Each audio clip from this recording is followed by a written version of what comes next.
Amici carissimi, voglio esprimere un pensiero di gratitudine che nasce dal profondo del mio cuore.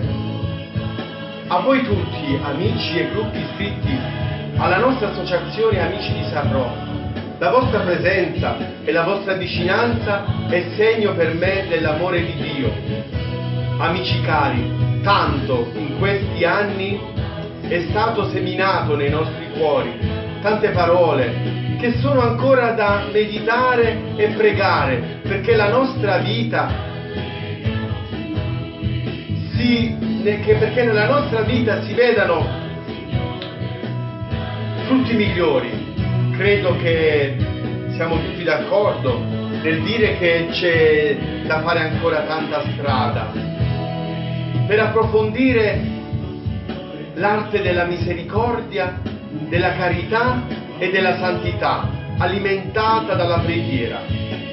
Così educare il proprio cuore ad avere atteggiamenti diversi, uno sguardo limpido capace di accogliere, di perdonare ed amare. Lo sguardo limpido che ebbe San Rocco perché è innamorato di Gesù. Nella misura in cui ci doniamo, in cui ci mettiamo in gioco, possiamo sentire dentro la vita degli altri, il nostro essere, il nostro esempio, facendoci carico delle nostre situazioni più difficili, degli altri e di chi ci è accanto.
ist anziehen.